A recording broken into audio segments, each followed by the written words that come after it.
First up, what would be the recommendations for best chole bhature in None. Sadar Bazaar. Okay. Any day, Okay. hands down. Okay. And मेरे पास बस दो ही जगह जाने के लिए time है. This is $1 million question where I have vested interest. Okay. Best momos in Delhi. I love momos. Sometimes you crave for a particular taste. You're not craving for a momo, you're craving for that momo. Okay. How come a dish like momo became so popular in Delhi? So many things. Talking about food trends, one thing that is trending is matcha. I didn't see any matcha on your menu yet. Not yet. My next menu.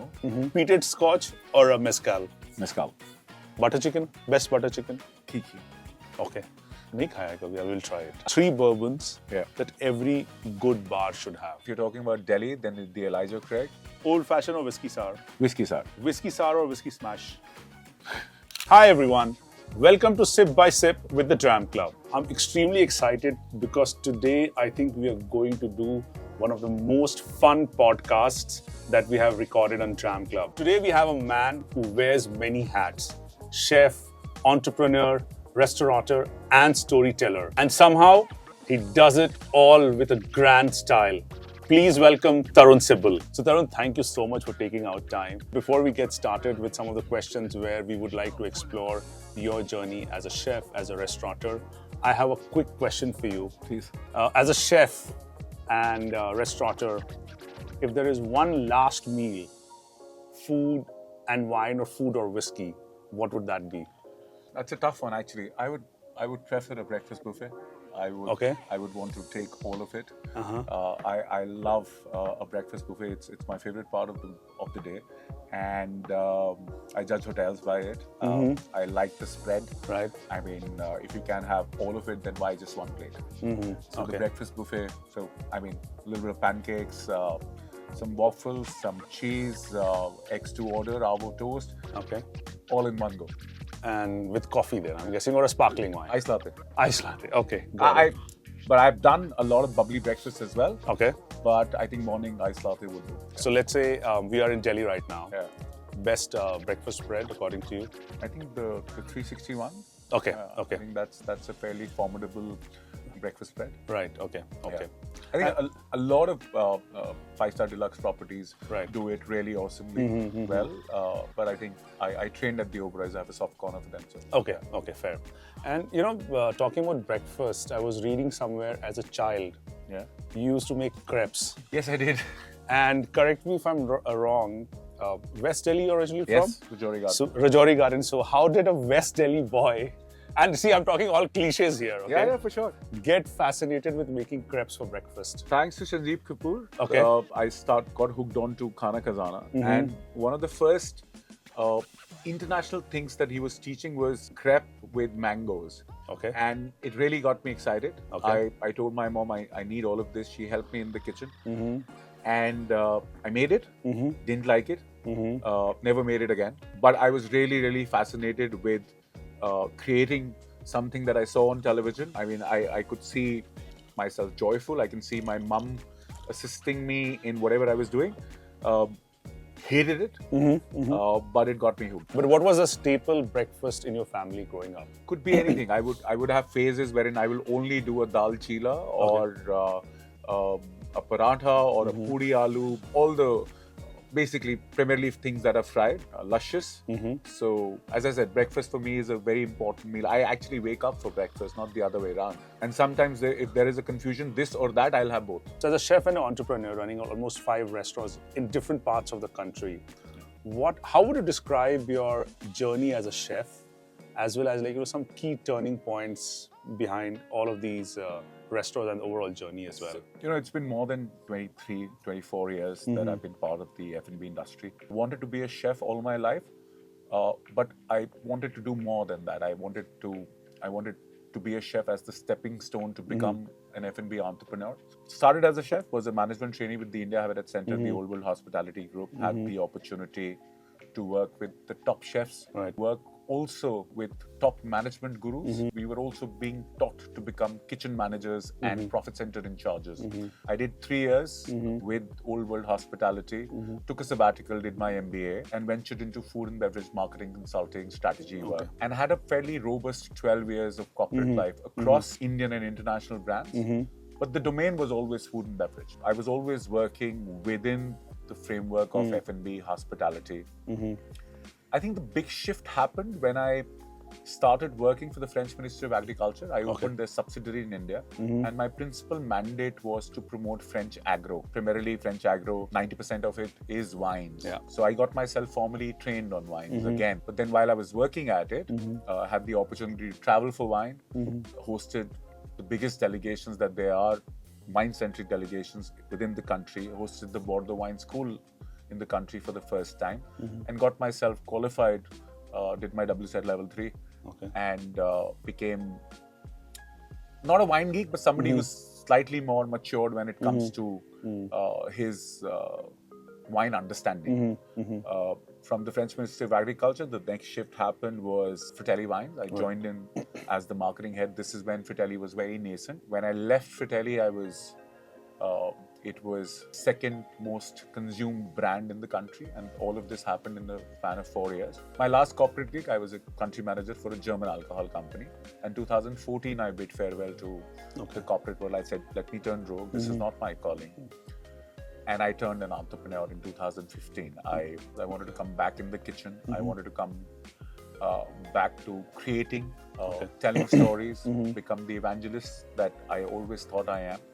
But the one thing that shifted from my first stint in the kitchen and now was, when I came back, I was extremely assured of who I am as a chef and what my plate would look like. Back then, I was a great kitchen manager, maybe not a great chef, but when I came back, the amount of time that I spent within food and beverage, across meeting top chefs, hosting wine dinners, eating at the top places across the globe, I had a sense of clarity in my head that this is what my food or my sensibility would be when I'm talking food and beverage. And sorry to interrupt you here.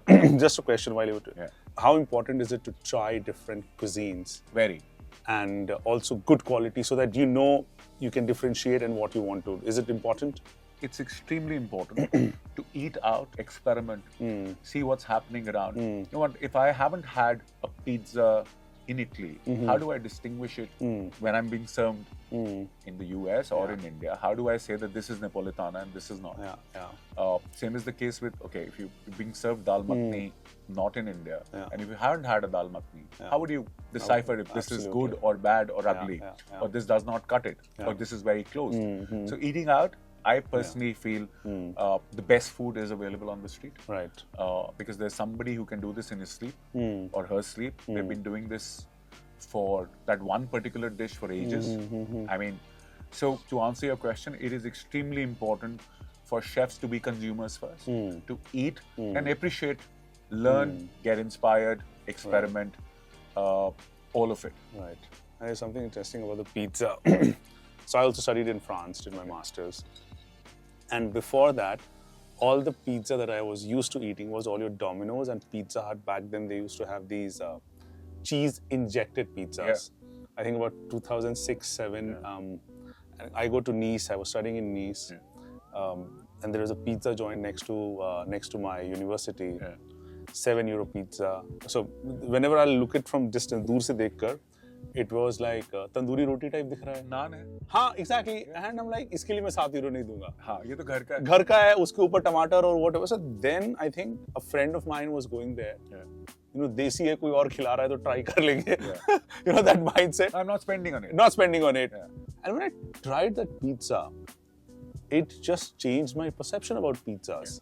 So, you know, it's like what you mentioned about going out and trying in the culture. I mean, Nice is technically not where pizza originated, but at least... But it's closer to Italy. And we were so much exposed to American pizzas, which is not the most authentic pizza. So for us, I mean, I grew up on Nirolas, the cheese, onion, capsicum. For the longest time, that was the gold standard of pizza for us. I mean, that's where we had our first Big Boy burger. That's where we had our first... gourmet ice cream. I mean, that cheese, onion, capsicum still lingers in your system somewhere. And sometimes you want to have that. Also, the pizza that is served at a small bakery out of a OTG oven. I mean, it has a very peculiar taste.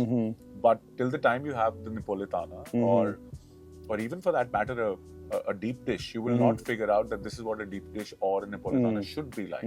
Yeah. So it was. I mean, the first time I had it, it is very naan-like. So, and now when I make it across my establishments, and all establishments serve a different version of a pizza because of the equipment we have, the space we have, the kind of manpower skills we have.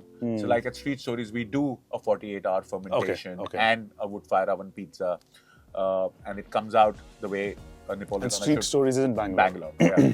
So depending on we're very proud of the tomato sauce that we end up making, or using the right quality ripened tomatoes coming in directly from Italy. So I mean, once you get to know this is what it should be like, and then you do you do your back end. What equipment do we need? What skill set do we need? What ingredient do we need? And then you do the full circle. So, because we are on pizza right now, and again we are digressing, which we agreed. So, let's say as a layman, I'm ordering a pizza somewhere. Yeah. What are one or two things that, for me, should differentiate a good pizza from a bad pizza? For me, pizza has nothing to do with cheese. It is just the dough, and I can have a pizza without cheese, without anything.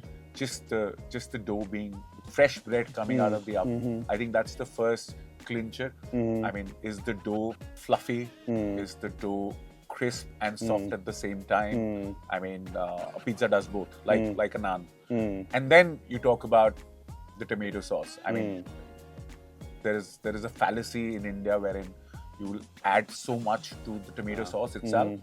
Technically, it shouldn't be cooked. Just open the can, squish it, add a little basil, olive oil, and that's about it. Salt, maybe. But to keep it simple is the most difficult part. It does not need to be complicated with toppings and things that you do with it. So, and you know what? You put that first bite in your mouth, you'll get to know. Right, yeah. I mean, more than your body will tell you, your memory, your pizza memory will tell you that this is a good pizza or not. I mean, you don't need to be scientific all the time with it. So, I mean, your mouth is the biggest, taste test kind of an equation. Yeah. So we can't have a sourdough naan. What do you think on sourdough pizza? So, I haven't done a sourdough pizza yet, but I do a sourdough bhatura. Okay. Okay. Again, so Street Stories is my take on global vegetarian street food. Okay. And I'm a Delhi wala. You can't miss out on a bhatura chola. Now, how do I do a bhatura chola, which is, I mean, everybody has their top 5, top 10. Right. How do I do something which is as humble and as people get really anal about it, and make it my own? So I actually do a pizza dough sourdough bhatura. I mean, I use the same dough as I do for a pizza, and it has been a rage. Okay. And the textures are bhatura-like but different. Okay. I mean, I say it's yummier than what your average thing would be, but it's always a nice conversation on the table. Got it. So, Tarun, coming back to the question, tell us about the first restaurant that you started and like the story behind each subsequent restaurant that. So the first one I started was back in 2017. It was a cafe called Cafe Stay Woke. Okay. We opened this in South Point Mall, and I opened it as a consultant. But before the opening date of the restaurant, I became so invested because I was opening it for a couple of friends of mine, but I got invested. It was almost me telling a story. I said, I can't give it to you now. I mean, I need to have stakes in it. So that was the first one, and this was the journey. And it was a quaint 45-seater restaurant, no alcohol, opens for breakfast, and serves everything. I mean, there was this one thing I was very sure: no waffles. Okay. So we were serving pancakes. And why no waffles? I mean, that was a time in 2017. You throw a stone, you'll hit a waffle. It's a Belgian waffle company types. I mean, I still remember there were 3 versions of pancakes in it, but there was also some Indian stuff happening. There was pizza. There was a lot happening. People would come in for their morning coffee, work throughout the day, and then have dinner with their fam or with their friends and move out. And then this is the same time wherein street stories happened, which again was something. It was an epiphany. We were in Bangkok having morning glory on the street, and I told Akshay, my partner, that you know what, I think we should open a street food vegetarian place in Bangalore, because we also saw an opportunity, because it was either an Udupi shop when you talk vegetarian restaurants, or it would be a very North Indian paneer butter masala tandoori roti kind of a place, and there was nothing eclectic within that framework.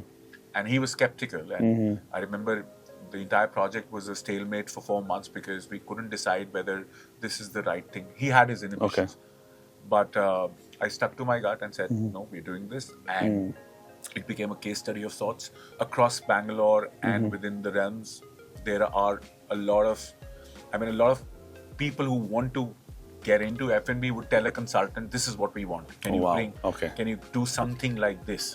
Which is a great benchmark for vegetarian, and it has won the best vegetarian 3 times in a row across the board in India, which is a huge feat. I'm glad it's getting its due recognition. I mean, in the last 6 months, we're from 1 to 3 now. But yeah, that was the second. The milestone year was 2019. While I was also reiterating my family business, which was catering, I opened a company called One Fine Meal, and we were food designers more than caterers. We were a boutique catering company because our treatment was very boutique. I mean, we would be extremely detailed about anything and everything that we're doing. And, we would do only 1 gig a day. Everything is customized. There are no set menus. I'll do a deep dive in terms of what exactly are you looking at. And I would primarily do it for brands, for art exhibitions, for store launches, stuff like that. 2019, I saw Goa. And I had Titli in my laptop for 2 years as a concept. And I remember I saw that space in Bangalore, and I said, you know what? I told my partner, my brother-in-law, this is Titli. And they said, what do you mean by that? I said, this is India's formidable beachfront hospitality brand, which evolves on a daily basis from a caterpillar to a full flutter. So very sousegard in the day. As the sun sets, it becomes extremely eclectic. And that was the story narrative of Titli. We opened it in 2019, September 15th.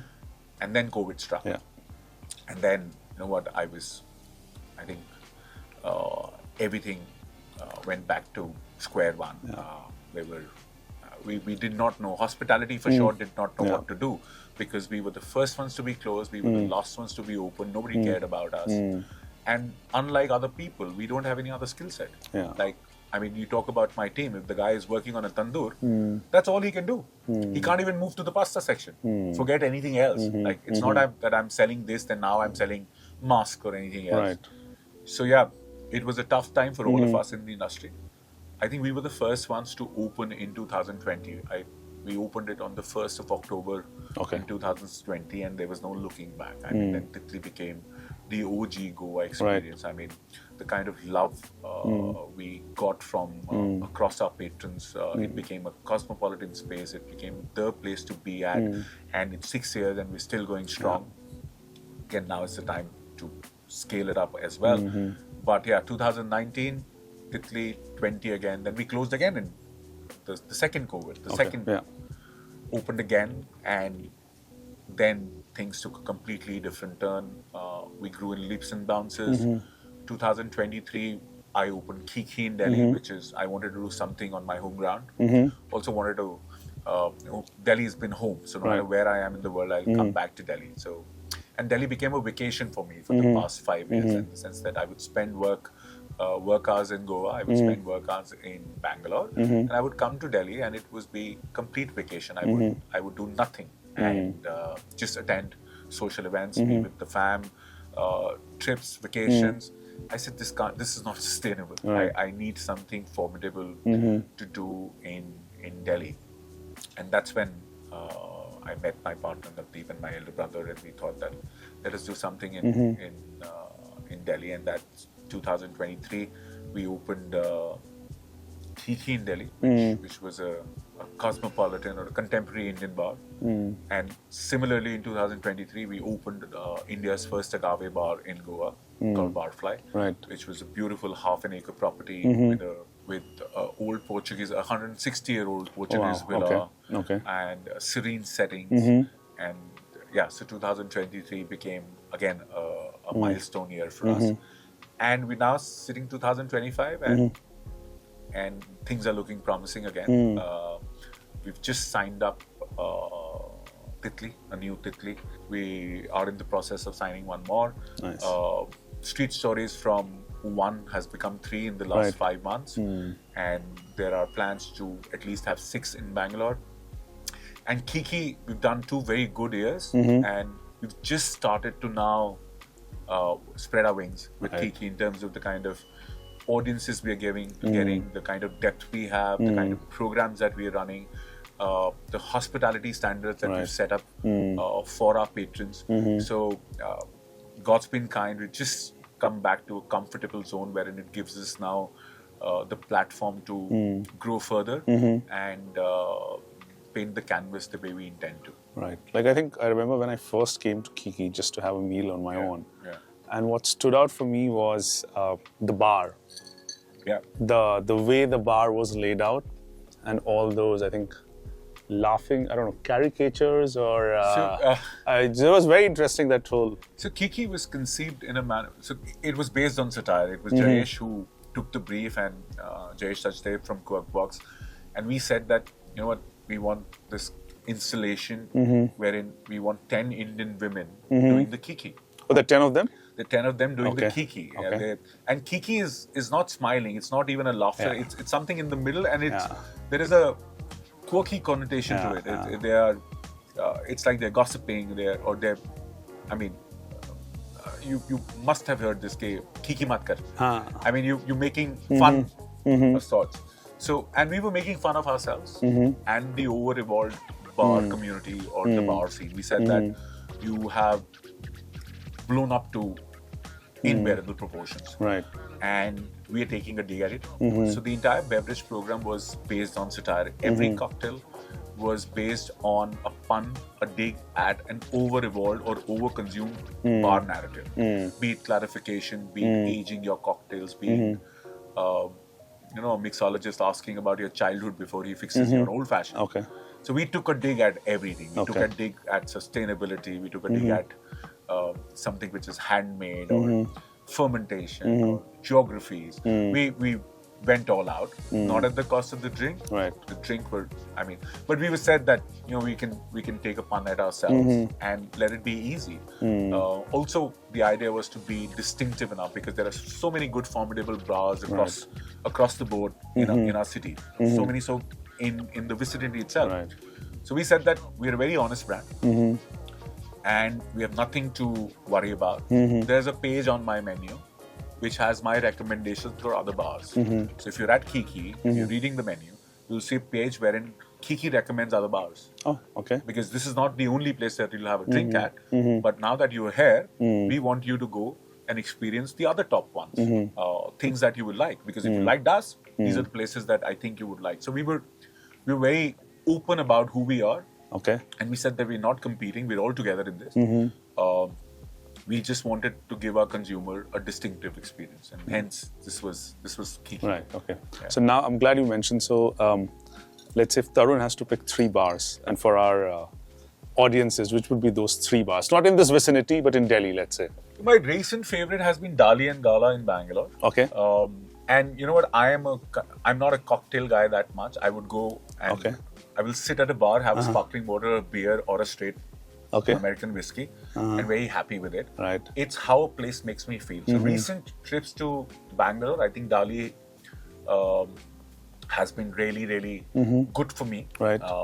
There've been times wherein I've spent 2 evenings out of a week at Dali. In Delhi, I like visiting my neighbors at Lair or Hoots. Sidecar has been on the cards for a very long time. It's owned by 2 very dear friends, actually 3 very dear friends. Incidentally, I did the first food program for Sidecar when it opened. Right, okay. And Young Dub returned the favor because when we opened Titli, Young Dub did the beverage program. Oh, interesting. So it was a very very heartwarming and heartfelt gesture on his part.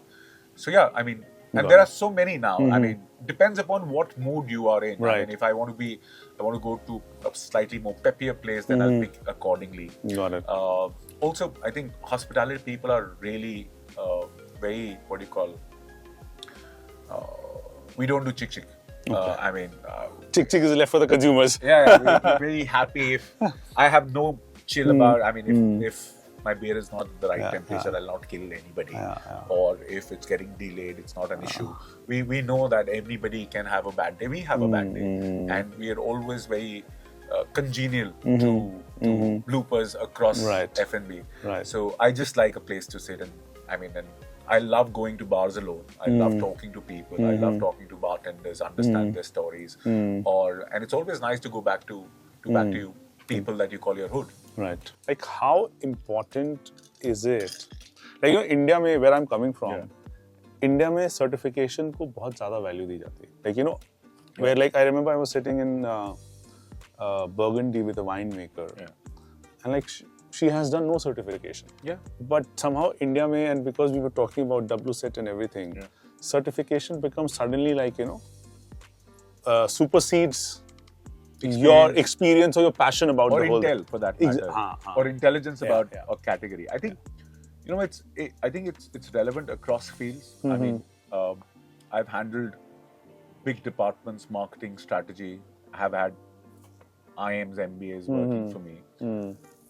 I have data analysts that work for me, certified people. But you know what? Today, you look at any MBA college, they will have a separate core called entrepreneurship, wherein they're now teaching entrepreneurship. We as Indians most of us are born in that kind of a setup wherein we learn very early in our lives. I think certification is important. It's actually important for yourself, not for anybody else. I mean, it gives you the framework to circle around your knowledge in terms of what works where. But even with, like I said that I'm a WSET level 3 for wines, but my wine growth happened when I started drinking a lot of them across regions. When I started meeting winemakers, I started having tank samples and barrel samples and how aging differs and working with wine and how a Sangiovese can grow in India vis-a-vis a Pinot Noir. Right. And specifically with wine, I think a winery is a juice can. Wine is actually made in the vineyard. Yeah.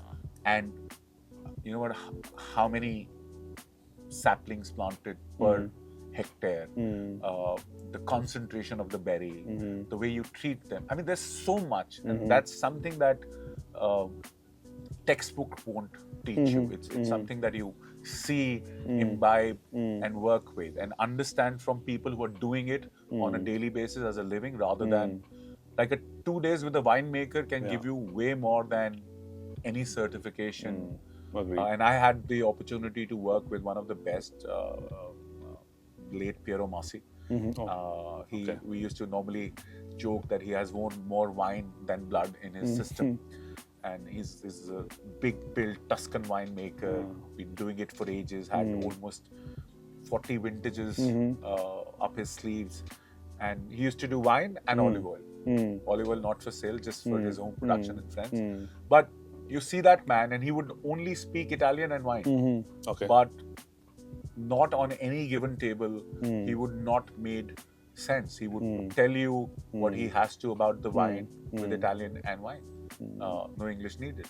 So I agree there is this huge parity towards certification, but I think there's a lot more that you can do beyond the certification. Because I think that's where we are seeing a lot of chefs who are like doing very different, had nothing to do with F&B. And like after 10, 12 years of doing let's say advertising, or even someone was a lawyer or a banking, and they've quit and and they're all doing pretty reasonably well. COVID played a very big role. Everybody became a baker or a cupcake maker or whatever. But I think also this is a very Indian setup wherein you go into a hotel management college and they teach you everything across the board, and then you decide to pick what you want to do with it.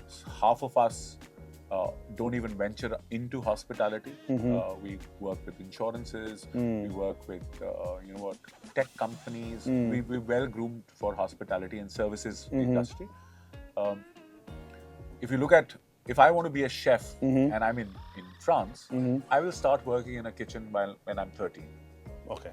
And we'll spend time there and we'll learn cooking or culinary skills at the job. Wow. Which is eventually what we ended up doing after our college. Or for me, it started really early because I came from a food family. But spending time in the kitchen that's the mainstay. Right. In terms of half of the ingredients that we talked about in college, we never even saw. I still remember my first class for champagne service happened with an empty bottle. I was opening an empty bottle of champagne to learn how to serve champagne. But how would you manage the pressure in an empty bottle? There was no pressure.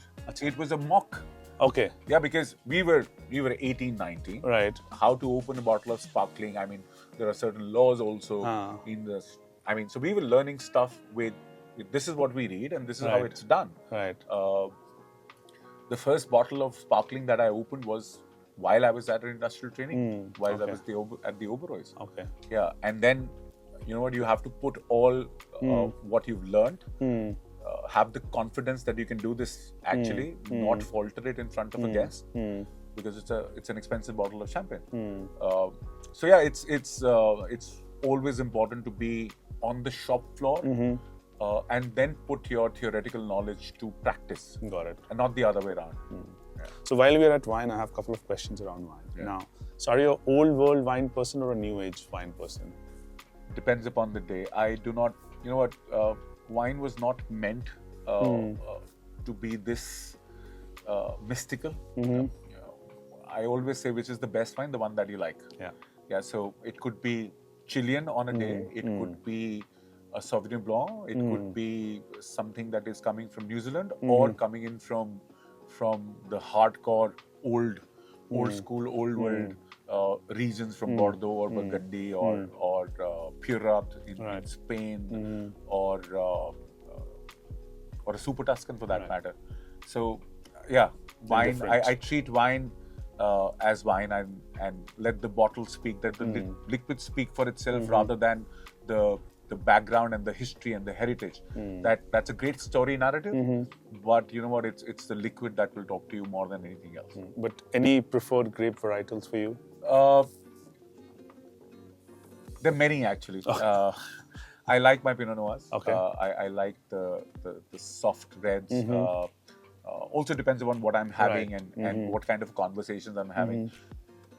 When it comes to the whites, I'm a big fan of the Chenin Blanc, which is, I think, a very underrated grape varietal.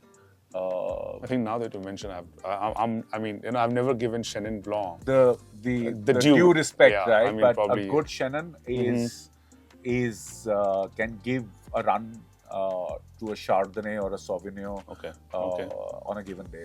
I'm a big fan of Chenin Blanc. I remember I wrote an article, I think 10 years ago or 8 years ago. It was about Indians who do wine. And I categorized people in India who were consuming wine. So out of the 5, there were a couple of them were very interesting. And one of them was people who consume wine for gifting only. And they would only judge a wine with a certain, certain price point. So it's 1100, 2100, 3100, 4100 because they're gifting it.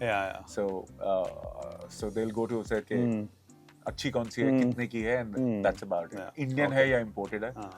And then somebody who would say that, okay, I love my wine. I'm such a wine person. And then you say that, okay, any particular region, varietal, new world, old world, whatever. Why? And they would pick up a retail label and say, oh, I love that retail label to death. And you'll have people filling up their wine glasses to brim.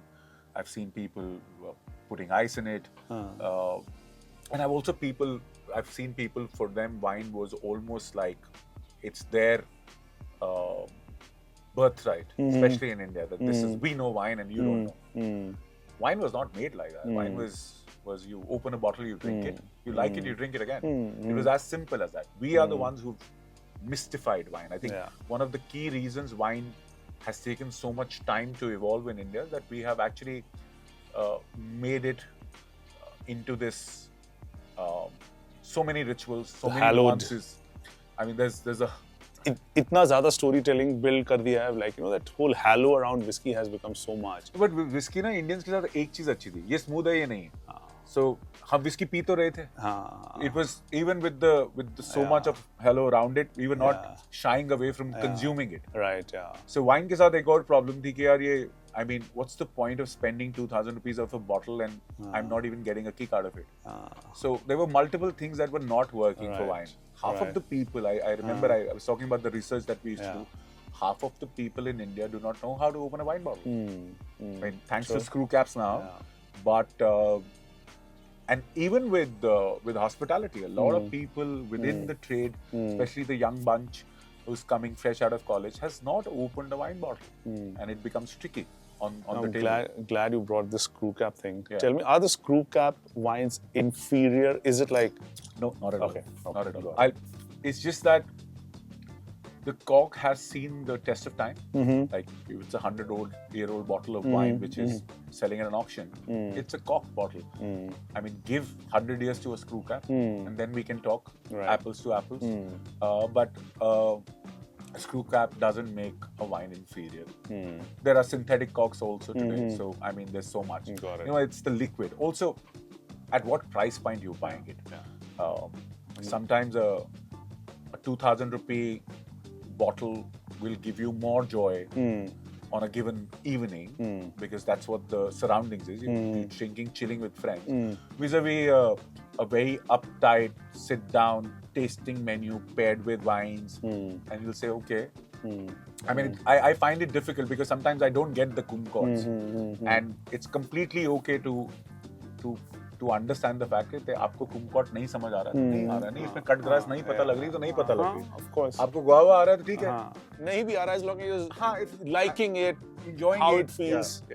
So it gets too academic with wine and a lot of beverages today. Like you said, even with whiskey, you get preachy with a lot of liquid today, which I think is a deterrent more than, of course, more than something that is enabling the category.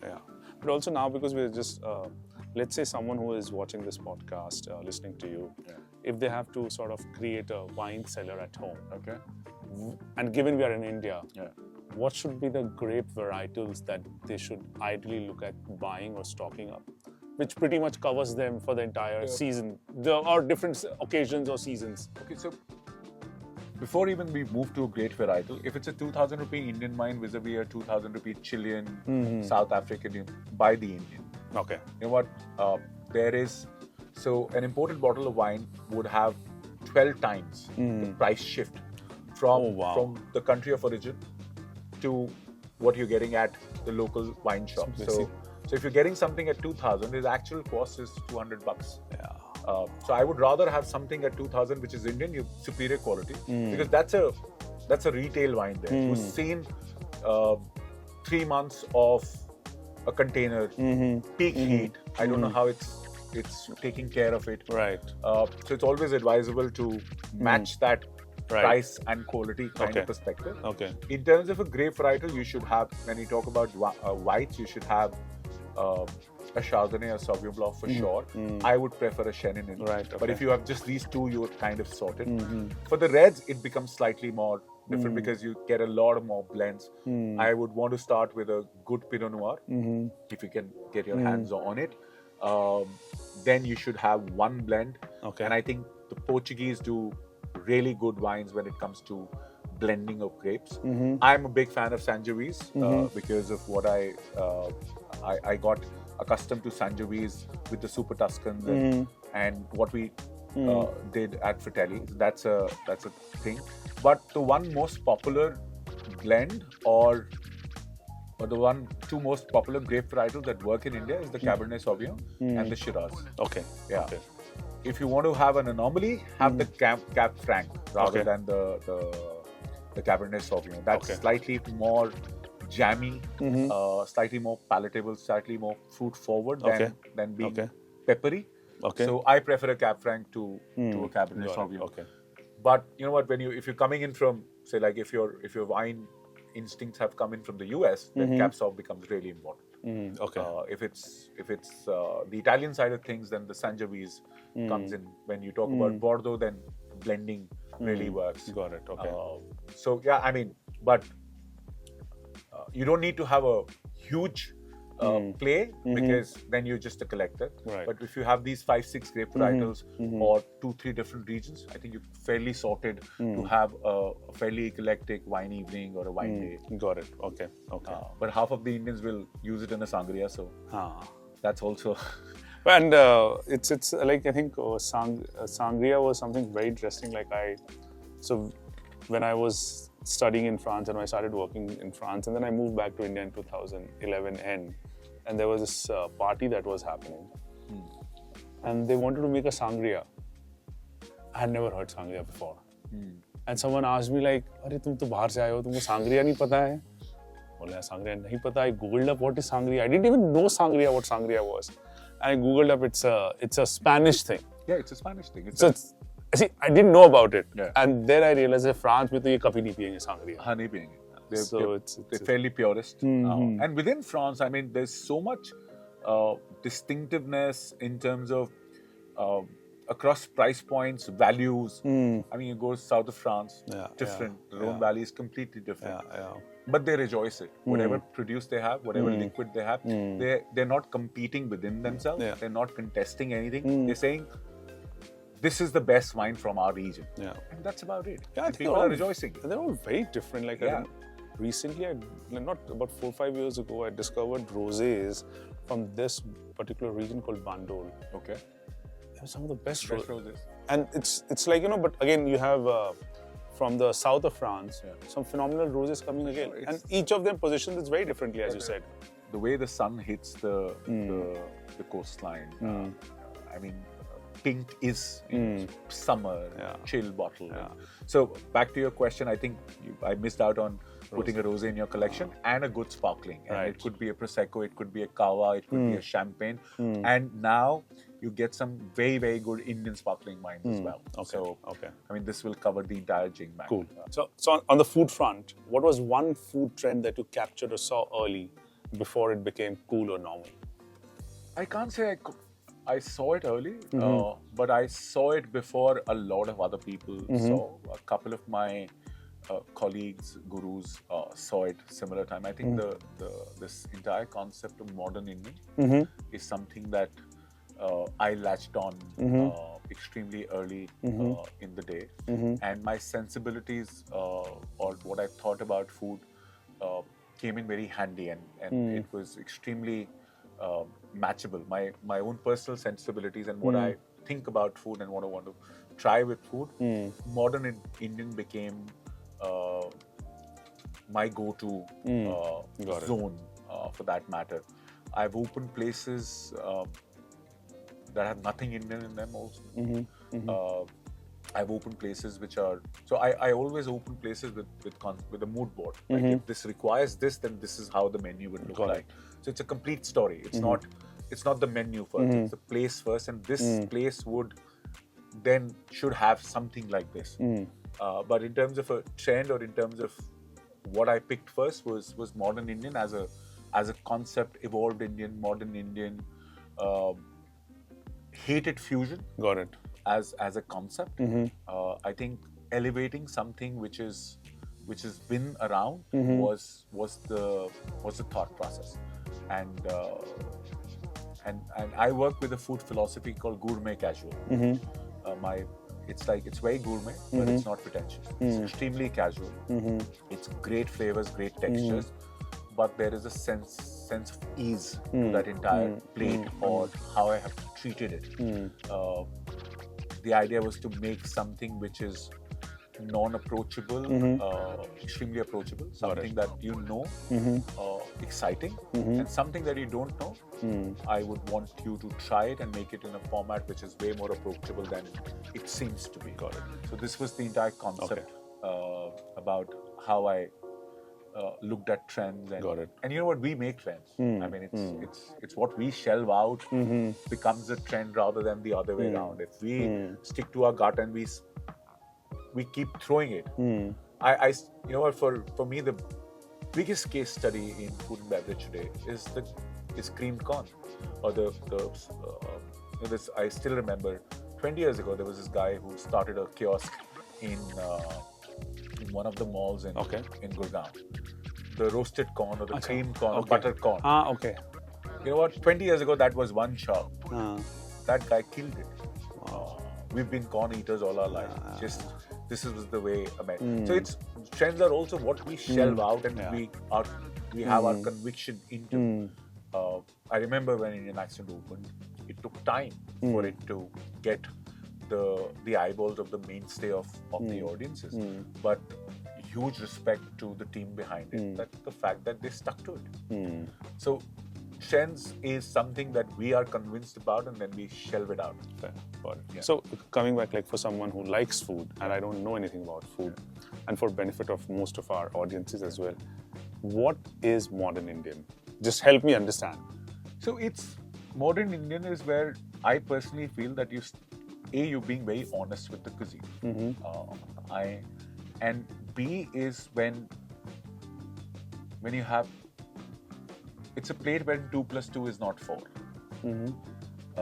It's more than that. On a bad day, it's less, but 2 + 2 will always be more than 4 when you're talking about elevating any cuisine. And we call it modern Indian, we call it avant-garde Indian. It's a reinterpretation of something which was humble, and you've created it in a format which is extremely palatable, looks pretty fancy, and you'll be wowed with the result in terms of you're not expecting something like this. So, I mean, and you can, this it's a gray area. So you can falter really bad. So you have to be extremely sure. I mean, you can't think presentation first or packaging first. You have to think product first. Once you're sorted with the product, the taste profiles, the combinations that you want to have, the accompaniments, and then you think about everything else. It's not the packaging first. So modern Indian is how do you take humble Indian dishes that you're accustomed to and elevate it to a level that makes it more exciting. Got it. And where 2 + 2 is not 4, it's 5. Understood. Or maybe more. Got it. Yeah. Talking about food trends, one thing that is trending, and I fail to understand, hence I need your help here, is matcha. I agree. I didn't see any matcha on your menu yet. Not yet. Okay, so sort of stayed away from it. I was reading this article and I completely agree. I think matcha today is the most marketable ingredient across the board, across cafes, across bars. I mean, does it work? Yes, it does. For a lot, I mean, there's so many things that work in its favor. The color, the way it's whipped, and so my next menu will have a matcha cocktail, and it'll say we have a matcha. I mean, look no further. I mean, if you're looking for a matcha, we have it. But what we do with it is something where the Khi Khi sensibility comes. We are making fun of an ingredient and telling you, yes, we have it. But what we do with it is something that you will only see at Khi Khi. So, I mean, I can divulge a little. As it's going to have coconut, strawberries, pandan, and matcha. And it'll look stunning, but it'll taste better. When is it releasing? Since we are in a PVR movie complex. So I think late July or early August is when we're doing the complete new menu. We do a menu change once a year, and matcha is. I mean, while I was discussing it with the team, and we were saying what to take a day at this time, because the format doesn't change. We change our menu, but the thought process of doing the Khi Khi remains the same. So matcha became a very, very prevalent yes for all of us. That kuch to karna hai matcha ke saath. The other one that's coming in. So we were voted as we were number 32 on the 30 best bar list. So we did not make the cut of the top 30. So we're doing a cocktail called number 32. Oh, interesting. It's our first entry. And it's a blind cocktail. It'll be covered with a brown paper bag. You don't need to see what's happening. For me, the origin of cocktails was to make alcohol more palatable. Right. and that was the mainstay. How do you make alcohol more consumable? How to make it more yum? And everything else happened later. Technique forward, spirit forward, this and that, and the gimmicks and the paraphernalia around a cocktail happened later. But the origin of the cocktail, of any cocktail, was how to make it more yum. And this cocktail is dedicated to that concept that you can't see what you're having. And even when you pour it, even if you insist you pour it, you'll see a clear liquid. Oh, interesting. Yeah, so one of the things that we wanted to do. I am looking forward to the number so 32. A lot of new things. This sounds very much like my style of cocktail. Yeah. I mean, and we keep it a point that we have cocktails which are distinctive in terms of the way they talk to you, the story that they're telling, and how they make you feel, and taste, textures, all of it, so that you can come back for. We're not a bar that you'll come back for one cocktail. We're a bar that you can come back for many of such. Right. There are no fillers in the menu across food and beverage both. Got it. Cool. Yeah. So is there any opinion that gets you sort of in trouble with other chefs or food critics? Or any style of cooking of yours? I get into a lot of trouble. You know what? I have this habit of calling a spade a spade. And every time there is a new launch happening in and around the city or across, you know, sometimes F&B is a lot about consensus building. I mean, even if you don't like it, if you don't see other people talking about it, you'll restrain your opinion about it. And even if you hear good things about a place, even if you've had a bad experience, you'll probably agree. I am not one of those. So if I'm not having a great experience, I'll not talk about it publicly, but I'll probably make sure that I give my feedback and critique in a manner to get an establishment better on my next visit. So if I'm not liking something, or if I have an issue with something, or as a friend, if I want them to work on something that and actually make the experience better, I'll be the first one to talk about it with the right people and not bitch about it. Got it. But so I find it sometimes very weird that something that I know the other person knows that was not formidable, yet you can't talk about it because that's not what the norm is. So more constructive feedback. More constructive feedback and with the right people. Yeah. I mean, I'm not talking it, this is not gossip or stuff like that. Did you like it? No. I would rather pick up the call, call the chef or the owner or a friend saying, you know, I had a meal. This was great. This was probably okay. This was not good. So if you can change 1, 2, 3 and work on the goods that you have. And yeah, and a lot of people, I get a lot of love for it also. Right. Yeah. If you are genuinely interested in F&B and if you really matter an opinion of and forget the fact that I'm from the industry. I'm a consumer first. I'm paying for it. Right. So if you can take a feedback from a consumer and make it better, great.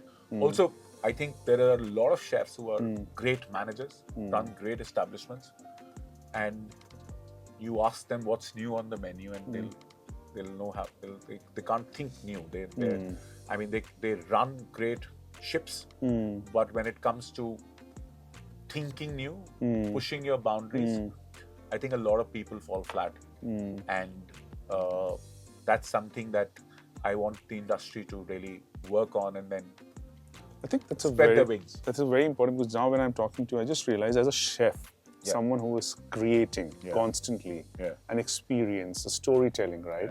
And especially in last 5 years, in the age of social media, post-COVID, people's tastes and tastes are changing so fast in the world of social media. What was happening in, let's say, US or Japan 10 years ago, or would take 10 years to come to India.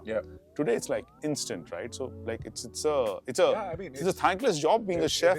If it's viral, I remember last menu change. This was last August, and I love bread. Okay, so but I was shying away from doing a sando.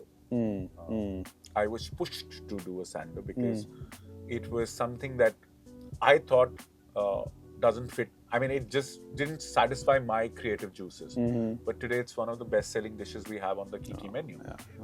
Sometimes we also need to get consumer feedback and understanding and what will work. So I have this constant battle between the artist and the entrepreneur, and I let them fight on a daily basis. I say, "Karo, jo karna hai." I mean, because the artist creates and is very hell bent on the narrative, the storytelling, and you know what, you get this sense of joy. You can see my face lit up when I think about something new. कि इसको ऐसा करते हैं, it'll be wow. But sometimes you also go back to the drawing board, see numbers, see what has worked for you in the past. What is the consumer looking at? Is he looking at, like, I remember the first Khi Khi menu was slightly more avant-garde than it should have been. I went all out. It was like a statement that, okay, but I think the format wanted it to be slightly more easy. I realized it in the first 3 months and changed it.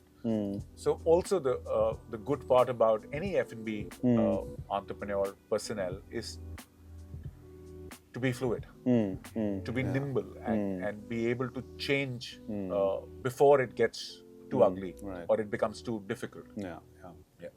So we've spoken about your wine experience and wine preferences. Now, Dram Club is a lot about whiskey. I know. And I know you like your bourbons. Yes. But we would love to know about your whiskey journey. Like, you know, let's say what sort of, obviously we'll come to bourbons, like, but is there anything that you like, you know, how did your whiskey journey evolve? Like, we're like, for most of us, we'll probably start. My whiskey journey started with rum. Okay, fair, fair. That's for most of all of us in India. Yeah. So my brown spirit journey started with rum, and you know, obviously, you would see your folks drinking. There's a bunch of men talking about alcohol, talking about whiskey. I come from a time wherein a couple of Indian whiskeys were doing the rounds. There was the Peter Scotts of the world, the Royal Challenges of the world. We were supposed to be. I've had the taste of a Solon #1 before it. I mean, it was almost like folklore about Solon, that this is the same water as they have in Scotland. So all of that, this was the young days, and then obviously Old Monk happened while we were growing up. And then you figured out, also because I was learning about alcohol, then you could distinguish between, yeah, kam peete hain, achhi peete. I mean, at least start good. You don't need to kill yourself with something which is not up to your standard or not that is formidable. To drink less, and that would create a lot of tussle between friends. That I mean, why do you have to always pick up the ones that are slightly beyond budget? I said, okay. I would rather drink less but drink the right stuff. So simple. I mean, blended Scotch was something that got the fancy. So a Black Label became or a Chivas 12 became the mainstay of what we were doing whiskey-wise. I actually, my whiskey journey was fairly late in the day. Okay. And thankfully it started more with the American style, with American. So while everybody was doing the blended Scotch or a single malt, I was doing Tennessee. I was very happy with the JD Cola, and I still remember. I would get flack for it कि तेरे लिए एक और अलग से बोतल लानी पड़ती है. अच्छा. I mean, you make it all haywire because we're 8 of us and you've got 2, 3, whatever of one kind, and just because you don't drink it, you need a bottle of JD, and then from JD, the understanding, I started getting curious about the category, and unfortunately at that point in time there was hardly any American whiskeys available in the country, and I'm thankful that it's not the case any longer. So anytime somebody would go out, would buy me a bottle of American whiskey, and then I would have this. I would throw my knowledge away that what, JD is not a bourbon, and it's a Tennessee whiskey, and I would always have this conversation with my friends or anybody who was talking about, again with wine, like I love my bourbon, get me a JD. So and I would say that what, hold it, and then.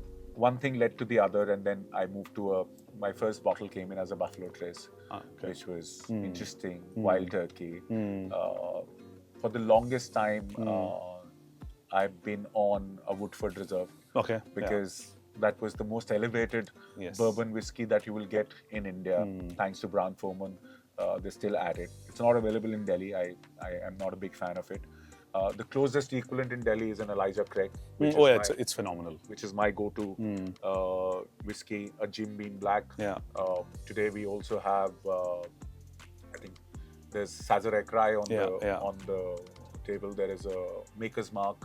There's a Buffalo Trace. But anytime that I have to pick up my bourbons or I want somebody to buy stuff for me, so I always look at bourbon or American whiskey as the attainables and the non-attainables. So there is obviously the Basil Haydens and the double barrels, and the Bullets and the Knob Creeks for various reasons. Yeah. But there also is a Pappy Van Winkle somewhere. Yeah. There is a Jefferson. There is a Four Roses. So I mean, again, I become like a kid in the candy land, and so I still have a bottle of Four Roses, high proof.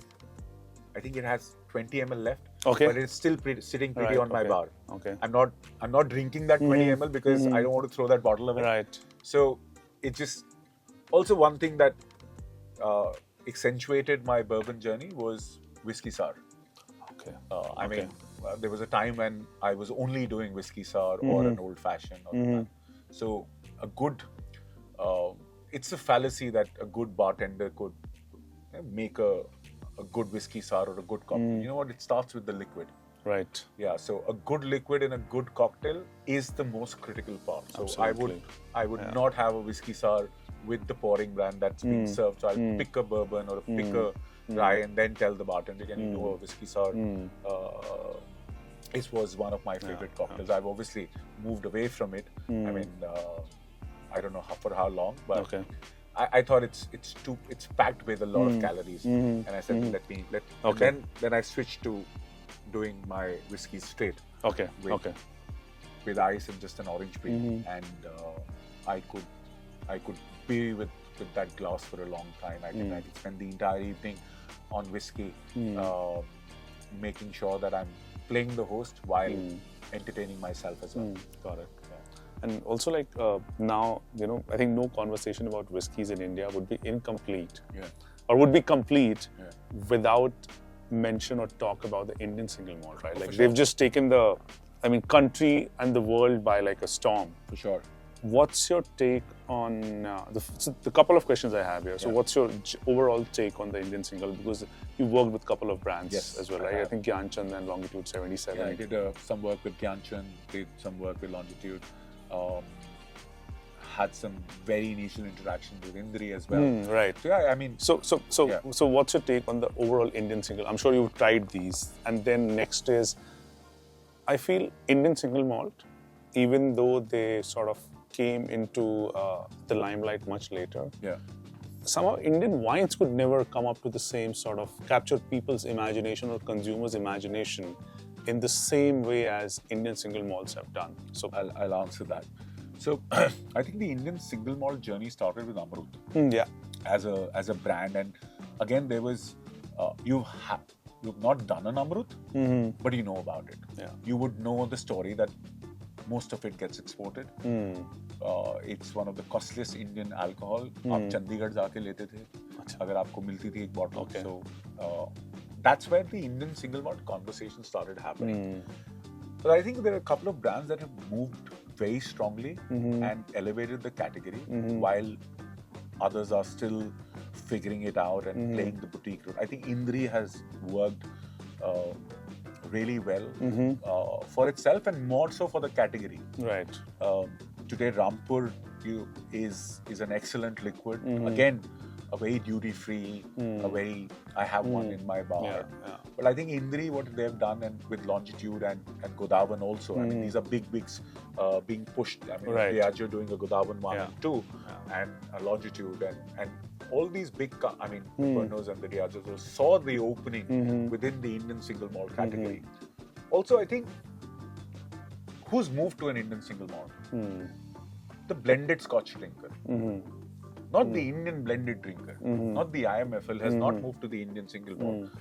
They've started realizing that the Indian single malt has more to offer than a standard 12-year-old. There is more depth, there is more character, there is more nuance, there is something to talk about. I mean, also because of the fact that they've been doing the standard blended Scotch whiskey for ages. And this became it started as okay, आज वो नहीं करते, आज let's have an Indian single malt, and then those days started increasing. So you see a lot of now people picking up an Indian single malt vis-a-vis a standard Scotch. So that category has become really, really enticing. Also, the price points allow us to use it in cocktails as well. So that's again a decent play. When it comes to wine, I think we were always whiskey drinkers. So the pie was so big that a good Indian single malt caught the fancy of a big pie. With wines, we were already a small. Probably not even a percentage of overall. Yeah, I mean, and hence it's the largest when it comes to percentage increase, because the base is so small. The base is so small, and within wine drinking, you had the India versus imported equation. Then you had old world, new world. Then you had people talking about wines as if कि उनकी धरोहर है, आपको नहीं पता, हमें पता है. So there was so much happening with wine which was not supposed to happen. The wine has moved in leaps and bounds. It's still, I think, the brown spirit market and the Indian single malt category, also with the recognition it has got globally, the number of awards that all these brands have got globally, gives a lot of trust to an Indian consumer that, okay, we're having something that has proved its mantle on a global stage. Also, Indian wine थोड़ी सी हल्की भी थी initially. I mean, हल्की as in not in terms of flavor profile wise, or no, in terms of the quality of the liquid. I mean, we're not a wine making nation. We're not a wine drinking nation.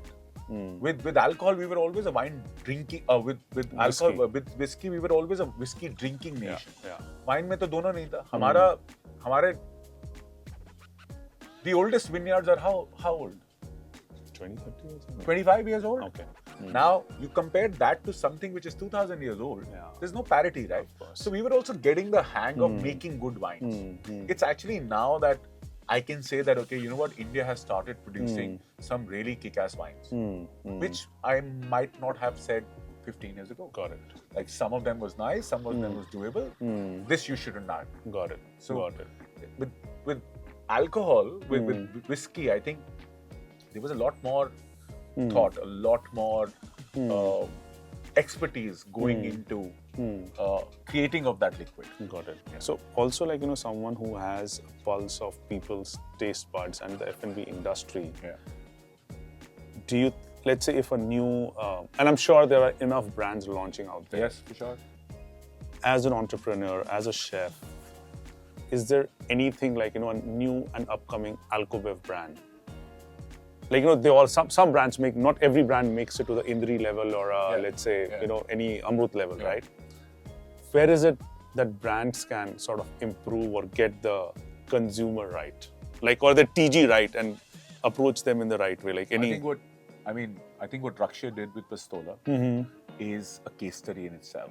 Somebody who thought agave before we started doing picantes. Somebody who thought that it is something which is doable in India, and the way they have created this entire journey with Pistola within India and globally, what they're doing with advocacy, what we're doing with the brand per se, I think that's been phenomenal. I think to have that insight that agave will become the mainstay of how India will drink or how India will do cocktails is pretty awesome. And hats off to Rakshay and the entire team behind Pistola. From the imagery to the pricing of the bottle, the availability, I think that's one brand that I can say that is true testament of what India can produce in terms of liquid and how India can promote something which is local and compete on a world platform. Got it. Okay.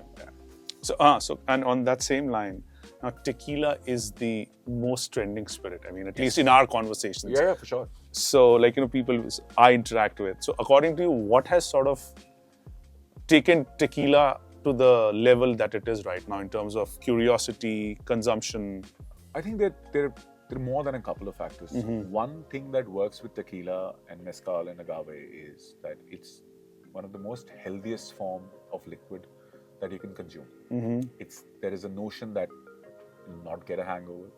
If it's a good tequila, it's the least amount of calories you're doing if you're doing just with soda or just on ice. So that's one thing. There's this so-called health benefit with tequila. The second part is, which is cocktails. Suddenly India found a cocktail. So India found Chardonnay. You know what? 15 years ago, if you're asking for wine, you'll just say, I know Chardonnay, get me a Chardonnay. That's what happened with the picante. Now, we like our cocktails or our liquid sweet, spicy. But it's very seldom that you'll go to a bar and say to a mixologist, yeah, mujhe kuch khatta meetha chahiye. Now you have a name for it. Right. Yeah. You have something which is popular globally, and now you got to get me a picante, which essentially means that there's something sweet, there's something spicy, there's something extremely yum and palatable. So between the Paloma, the picante, and the margarita, I think these three cocktails have really elevated how tequila has been sold. हम shots तो पहले ही P रहे थे. So for health, we're doing tequila on the rocks and with sparkling water or soda or pani. There is the cocktail, which is the yum part of it, the Paloma and the picante and the margarita, frozen, non-frozen. And shots to hum abhi bhi kar rahe hain. So you club that together and you see this entire plethora of people consuming tequila. So from a data perspective, if I'm selling 10 cocktails, 5 of them are tequila, maybe more. Wow. Okay. Interesting. Yeah. I don't know how long this phase is going to continue, but I don't think it's stopping anytime soon. Fair. Yeah. Also, like the new menu will have 4 tequila cocktails because that's how India is drinking. And also, if you look at various alcobev companies, the amount of effort that has been put behind a tequila brand is way more superior than anything that they're doing with their portfolio. So there is this entire portfolio, and then there would be a Patron, there would be a Don Julio, there will be an 1800 for that matter, and there are new tequila launches happening every week. I mean, every month. Yeah. Pretty much. Got it. Now, coming back to again the whole wine and whiskey thing, what do you think about the pairings, like, a wine paired meal or a whiskey paired meal? I mean, do these concepts, how difficult is it or how easy it is to come up with these pairings as a chef? See, for me, it's extremely easy. I mean, and I want to be modest about it because I've been with both categories. I mean, I've done a wine dinner wherein I'm explaining the wine. I've also done a wine dinner where I'm prepared the food.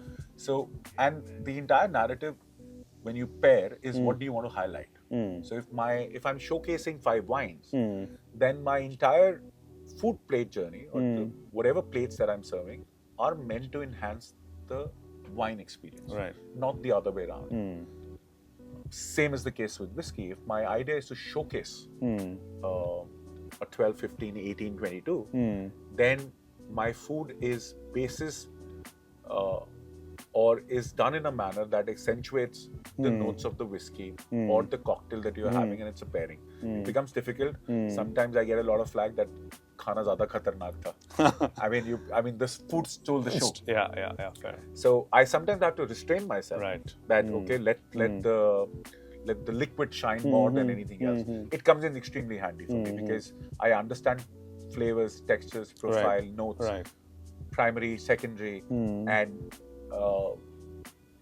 like the last singleton dinner that I did in the same room, a 4-course meal, it was executed in 2 days because I already know singleton. I already know what I'm trying to do. As soon as I got the brief, the thing, and let's do this, and it was. And sometimes you get baffled yourself. saying that, oh my God, this works so well. I never thought this would work. So sometimes you also have to push your boundaries, right? You have to take a chance, take a risk on that table. You can't do everything. You can't keep all the aces in your hand and then play. Sometimes you have to experiment. Sometimes you have to push the boundaries and see what's happening on that particular table. I remember I was doing a dinner with Whisky and Debouche, the cognac brand, and it was peak summers. And I said, I want to start with a cognac cocktail, which is as summer as possible. So we did cognac, a homemade Fanta soda, and with Mastiha spray on top, some mint. You know what the consensus was? That, you know what, get rid of anything else. Can I have this small? I mean, people never thought that cognac could lend itself so well to a highball style, summer, fresh, fruity drink. Also, as I said, you have to break perceptions. Right, of and course. Every time you do a pairing dinner, you're actually trying to break a perception. Like a Merlot goes extremely well with a biryani. Try that next time.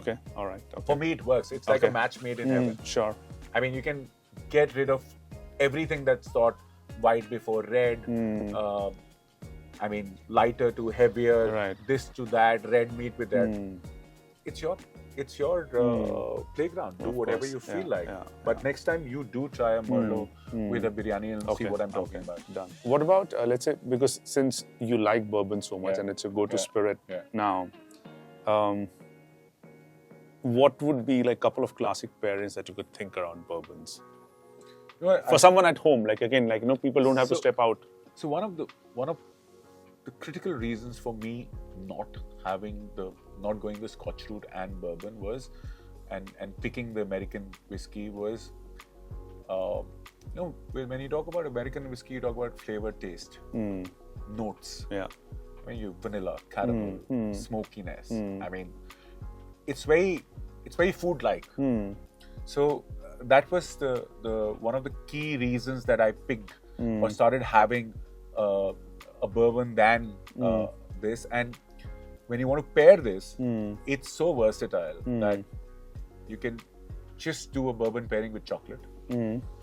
Just do various strengths of, it's milk, semi-dark, dark, 90%, 99%. You can just stick to chocolate and do bourbon. You can do a complete dessert pairing with bourbon. And then you can do the entire savory bit also. I mean, there are certain things that could work really well, like a Rogan Josh and a bourbon. I mean, the heat of the Rogan Josh and the soft, supple notes of the vanilla and the caramel, it's a match made in heaven. I mean, there's so much that a bourbon offers when it comes to pairing. And sometimes, you know what, a pairing is complementary and contradictory. So sometimes you wear a black and white because the contradictory still makes a statement, right? And sometimes it's black and black. So pairing also happens on these fronts. And sometimes that this will act against this and still make it a combination. And sometimes they will come together as one. So, and we look at, as chefs, we look at both these concepts while we're doing a menu. And with bourbon, it's way more,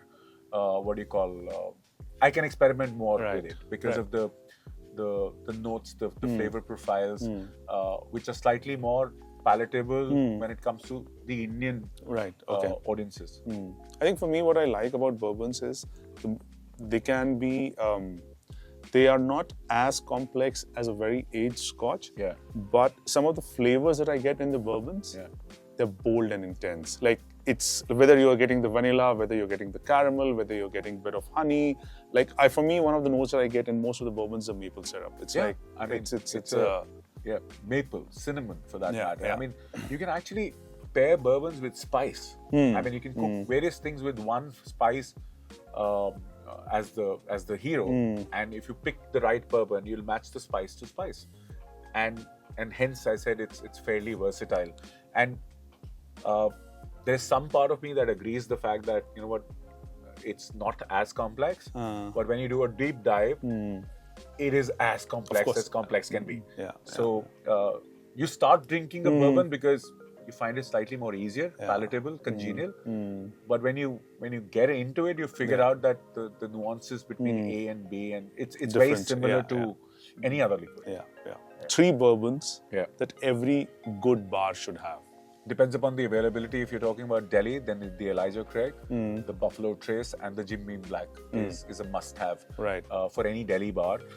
Depending on the availability, Woodford Reserve, and if you can get, I mean, there's so much. I mean, but these 3, 4. And is there a best or a preferred way to have a bourbon according to you? I prefer it with ice and an orange peel. Okay, cool. That's my way to do or enjoy a bourbon. Right. Yeah. Now, also, just one thing that I was just curious, because you've been cooking for so long, almost 10 years now. 2015 was your first venture, you mentioned? No, I've been cooking since 2000. Okay.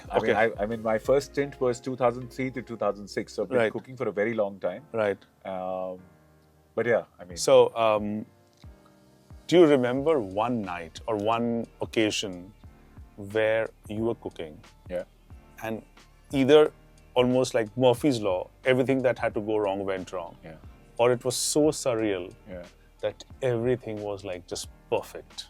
Like any occasion that you can think of. So, my strong suit is when things go haywire and make them perfect. Okay. So I've had instances wherein operation-wise everything is a mess, and that's when you come into the picture, stand in the middle of operations, and bring everything back to peace. And I think a lot of chefs are able to do that. And this can happen on a given day, on any given day, every day. So we do not have that one day. This can happen on a Saturday night or the last Saturday night. It could be. We're as good as our last evening or our last order ticket. There's no. We have to create that perfect bit every day, and hence this industry is what it is today. So I can give you a zillion examples, but this happens on a daily basis. So as a chef, you have to be very good at managing pressure. Oh, for sure. And then, now just coming to my mind, so not every chef, or what we see of Gordon Ramsay on the TV, is it like theatrical? I think a bit for the camera. You look at The Bear, you look at Burnt, you look at. I think there is a way F&B has been projected on screen. Some of it is true. Some of it is not. I think not all people are like that. I mean, I would raise my voice in the kitchen once in 6 months when it's absolutely necessary. I work in a manner wherein my internal consumer, my team, is the happiest coming into work. So, and I took this mantle on me, and I thought, because we started learning the way they show it on television, 14 hours, 15 hours a day. But we also told ourselves that, you know what, once I come into a decision-making role, I'll make sure that I'll ease this out. So there are no break shifts across my establishment. The max, I mean, it's a happy place to work in, rather than even if there is pressure, it's pressure that you want to take or you want to enjoy that bit. It's not something that kills you. Something that makes you alive. That's the difference. I think a lot of projection, what happens on television is, I think it's for entertainment. But for entertainment, it's, I mean, you watch Big Boss, right? I mean, some of us watch it. So it's like it's entertainment. It's something that you can watch for a bit. Back in the heyday, Vinayak, if I'm getting off duty at 1 a.m. and I have my next shift at 10, I'm not going home, I'm partying. Wow. Yeah, I mean, and the day I'm leaving at 10, in my system, I've done a half day. Okay. It feels like a half day. I don't know why. You've done 12 hours, but it feels like a half day because you're going back home at 10. Okay. I mean, that's how we were, imbibed into the F&B structure. I've tried to change that in bits and pieces and forms. And very happy and very proud of the fact that I've changed across my establishment. Got it. Okay. So also, like, last, forget 10 years, I think in the last 5 years itself, Indian F&B space is changing. It's like evolving a lot. Is there any particular sort of area or aspect that about Indian F&B space that excites you a lot more? Or like anything that you see that is a lot more exciting, fascinating than what is already there? I think there is a lot that has happened, as you rightly said, in the past 5 years. We're competing on global stage now. Our F&B our hospitality was always superior. The way we wanted to treat our guests has always been superior when it comes to, when you compare it to the West. Of course. So that was always there. I think chefs today and F&B entrepreneurs have become very, very assertive and confident in terms of what they want to shell out. Right. I think 10 years ago, we were all opening the same space in a different infrastructure. सब वही कर रहे थे, बस सिर्फ शक्ल बदल रही थी.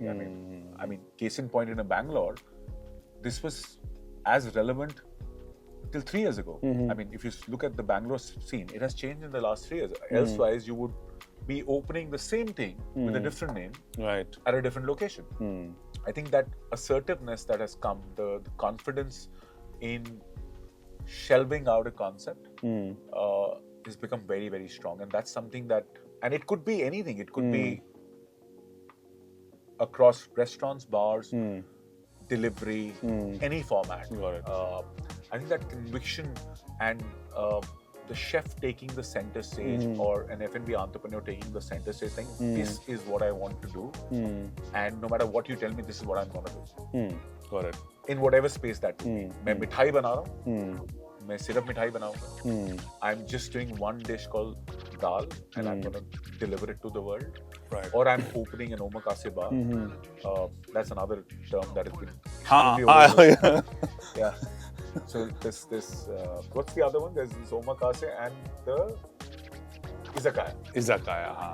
Yeah, these are the two most consumed, overused terms in the last 1 year or so. But what is it with Japanese terms? Matlab matcha. Gets exciting, na? Suddenly, what's the cask? For a lot of Scotch, they Mizunara. See? Suddenly you say Mizunara, it changes. Izakaya means very casual. Okay. But suddenly you say, Izakaya is a very laid back, it's not avant-garde. So suddenly you call it not casual and Izakaya becomes very, And omakase, because we want to say it omakase. We don't know what it is, but we want to say it omakase. Please help us for... it's like you're in the hands of the chef. There's nothing concrete. No set menu. No set menu. You are in his or her domain. Got it. And this could be a mixologist also. This could be a space. Or it's an izakaya space or it's an izakaya menu. It could be omakase. So, yeah, this is what it technically means. But can you use this term and put it right where it belongs is the question. And some people do it way better than the others. But has it become the buzzword? Yeah, it has become the buzzword. Got it. Yeah, so much so that sometimes you don't want to use it also. Even if you're doing an omakase. Ye nahi bulana bas. Now, on a Japanese thing, again, the whole Japanese culture, right? Yeah. Sushi has again become massive in India. It's like every other place has sushi. So, do you think Indians actually, or most average Indians, do we actually have the palate to appreciate something like a sushi? You know what, we're having maki, having the roll. We're not having sashimi, we're not having nigiri. Until and unless you're at a megu or it's the roll. Now think about it. The rice is slightly sweet, slightly tangy. There is avocado inside. There's more vegetarian sushi sold today than non-vegetarian sushi. Wow. India is aversive to raw meat for a lot of us. Yeah. First, we're aversive to meat. Then raw. We're aversive to. We only do chicken and lamb or chicken or goat. Then it comes raw. So what do? We use goat cheese or cream cheese. We use avocado, asparagus, and then we do chili mayo on top. So there is sushi and there is sushi. I think there's a huge amount of Indians who's doing sushi the American way, and there are some who are doing sushi the Japanese way, where you sit and sing the craft, and you're talking about what rice is being used and what's the grade of the tuna and how fresh it is, and was it today's supply or not. Sushi is all that, and if you want to put chili mayo on top, then you're stopping it. Got it. Yeah. But so do you like sushis? Yeah, I can consume. I mean, is that something that I will order? Maybe the third dish. Okay. I'm still a very, when I go dining Oriental or Pan Asian, there's so many things. I mean, I have spaces where I'll have sushi. Okay. I will not have sushi at every place. Got it. Okay. So So what would be those places where you would have sushi, at least in India? Let's say, I mean, for my benefit of all our audiences. No, I used to love Akira back in the day. Okay. Megu is right up Leela, there. right? Leela. And I will also have a sushi at Yum Yum. Okay. Okay. I mean, the kind of dispensing that they do, you're sure that this is all fresh. And what I love about a space like Yum Yum or a Kailin is the consistency. Right. No matter what it is it a 9.5, is it an 8.5? It is an 8.5, a 9.5 every visit. And for me, that's extremely important for any F&B. I do not want to go to a space wherein I get a 10 one day and a 7 the next. I'm happy with 8, but 8 should be the bare minimum that I'm getting. Got it. So, Tarun, we are in Delhi. Yeah. You are a hardcore Delhi boy, Delhi wala, yeah. right? So, and Delhi, I think for me, and this is something very controversial because I spent a lot of time in Bombay. Okay. But I feel, and I've studied in Delhi. Okay. So hence, I think I can have that bias. I feel Delhi has the best street food in India. I feel. I agree. I mean, hands down, I agree. Right. So I have some questions for you, Okay. which will be very beneficial, not just for me, Okay. but a lot of audiences in India. Got it. Okay. So first up, like, what would be the recommendations for best chole bhature in Nand, Sadar Bazaar. Okay. Any day, Okay. hands down. Okay. And there's another one which is close to my place. It's called CL Corner. It's in Moti Nagar. Different to what a Nand does, but very formidable on given day. Okay. Yeah. Okay. But Nand, Chole Bhature, Sadar Bazaar, Okay. go-to place. Okay. Yeah. Best kebabs in Delhi. Question, I mean, there's so much. I mean, best kebabs in मेरे Delhi. पास बस 2 ही जगह जाने के लिए time है. देखो, मैं बचपन में कर्नल कबाब जाता था. Okay. ठीक है. I've also gone to Al Kausar. Okay. And then obviously you can go to Bukhara also for the lamb tikka. That's something that I like. But for me, Colonel Kebab has a very fond memory. आप वो गाड़ी पे बैठ वो करते थे. But they're still there? They're still there. Okay. I think there's so many kebab is such a space wherein I think every 5 kilometers in Delhi there will be those barbecue shops. Got it. Okay. And there are so many. I think so. It's very local than picking one kebab Got shop. it. Okay. Okay. Yeah. Butter chicken. Best butter chicken. Khi Khi. Okay. नहीं खाया है कभी. I will try it. It's my take on the butter chicken. It's called the chicken floss makni. Okay. I mean, Okay. I've had heads turned and okay. Again, butter chicken has this thing कि हर 5 kilo में इसका सबसे अच्छा है. So I just couldn't do a standard one, but you have to try what Got we do it. at Khi. But as a kid, where would you go for butter chicken? There was a place called the Dhaba in the Jory Garden, still there, and does a very distinctive version of a butter chicken with white makhan, and it has a very luscious gravy. It's not silky, but it has its takers, and growing up, I've had a lot of it. Yeah, and it's still there, very relevant. Okay. Maybe a Minar also, but I would prefer the chicken pakoda at Minar than a butter chicken. But yeah, the Dhaba in Jory Garden, then the butter chicken at Khi Khi. Got it. Yeah. Best chaat. Chaat, I think there is no city that would beat Delhi, I guess. Well, I'll give you a very safe and very authentic answer. I truly believe. I think Haldiram. Okay. Again, because of the consistency with what they do, I'm very, very sure about the produce. You know, the dairy that he is using, the chutney that they have. Okay. I mean, the entire process and the way they made chaat extremely. They made it assembly line. Every plate looks the same. So I'm a big fan of Haldiram. Okay. Yeah. Okay. And rajma chawal or kadi chawal? घर के. Okay. Okay. Okay. कड़ी चावल जब बनते हैं तो मैं पकोड़े सेपरेटली खाता हूँ. अच्छा. कड़ी नहीं खाता. Okay. Okay. Yeah, so my mom would take out the pakoda separately. I know you would not have curry. My elder brother would love curry, and I would ask for something else. But वो पकोड़े बने होते प्याज और पालक के. Acha, okay, okay, interesting. And like this is $1 million question where I have vested interest. Okay. Best momos in Delhi. I love momos.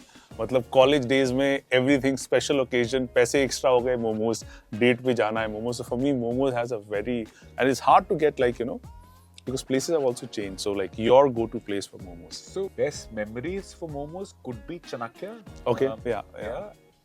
I had the opportunity to dine there a few years ago. It's not the same any longer. Brown sugar. Brown sugar, okay. Brown sugar for momos. They do a wheat momo. Where is this? This is in GK. Okay, acha pass me. Yeah, I mean, I have sometimes ordered it and it takes 1.5 hours, but I've still ordered it. And then they serve it with a green chili sauce. It again, consistency. You know, sometimes you crave for a particular taste. You're not craving for a momo, you're craving for that momo. Okay. So the brown sugar bit does that for me. Out of curiosity, how come a dish like momo Yeah. I'm digressing. Yeah. But how come a dish like momo became so popular in Delhi? So many things. Price points. Okay, it's a quick meal. Health, it's steamed. So, I mean, now there's fried and double fried and triple Szechuan, triple Szechuan, tandoori, whatever. But essentially, it's something that is Also, it was not Indian. Okay. मैं कुछ बाहर का खा रहा हूँ. But सस्ता भी है. हाँ, मतलब मैं 80 रुपए की चाटनी खा रहा, 80 रुपए का चिकन मोमो खा रहा हूँ, जो इम्पोर्टेड भी है. बना तो देसी रहा है. अच्छा, हमें ये भी नहीं पता कि इसके अंदर है क्या. ठीक है. I mean, nobody has a clue कि क्या हो रहा है. But वो, and then you know what, there is always that extra mayo and extra lal chutney that comes with it. So I mean, and there's always more helping of that mayo coming in. I think that's got the fancy. It's the quick meal that I remember. I used to work in Jasola when I was working with the French Ministry of Agriculture, and there was this one space that I would order in from. My lunch for almost a year was half plate momo and chicken fried rice. And I would eat that as a combo. And sometimes I still crave for that meal because it resonates over time, and I exactly know what it tasted like. कि वही लाल चटनी, थोड़े उसमें प्याज भी होंगे, धनिया भी होगा. I don't know why, but है और हम खा रहे हैं. Yeah. So I mean, dim sum or momo on a given day momo. Yeah, for me as well. I think it's comfort food. It's for me like non-Indian dal chawal version. You get to, I mean, I've had the dim sum brunch at Taipan. Okay. When Taipan was Taipan. But don't know जो मजा मोमो में है ना. Yeah. वो. Right. Tarun, to end this conversation, I have a rapid fire for you. Got it. So, a peated scotch or a mezcal? Mezcal. Bourbon or rye? Bourbon. Burgundy or Brunello? Burgundy. Boozy brunch or a slow drip dinner? Boozy brunch. Actually, breakfast. Okay, no. Barrel aged Negroni or fresh margarita? Fresh margarita. Paloma or Picante? Picante. A whiskey highball or an old fashioned? Old fashioned. Old fashioned or Manhattan? Old fashioned. Old fashioned or whiskey sour? Whiskey sour. Whiskey sour or whiskey smash? Whiskey sour. Whiskey sour or hot toddy? Whiskey sour. Whiskey sour or Sazerac? Whiskey sour. Whiskey sour or rusty nail? Whiskey sour. Whiskey sour or whiskey highball? Whiskey sour. Whiskey sour or Rob Roy? Whiskey sour. Whiskey sour or Picante? Apples to oranges, but whiskey sour. And whiskey sour or Paloma? Whiskey sour or tequila straight up. Okay. I think tequila wins. Tequila. Yeah, okay, tequila so that we. If we're moving categories, then I think. Okay, understood. As a cocktail, I told you I grew up on whiskey sour. Right. And it still lingers on my across my palate. But if I'm talking moving categories, then a tequila with sparkling water with a orange slice very well. Okay, cool. So Tarun, thank you so much for taking out time. This was, I think, one of the best interactions that I've had with anyone. I'm sure for our audiences also, this would be the most fascinating podcast that they would come across. Don't forget to like and subscribe to our channel and stay tuned for more of such podcasts.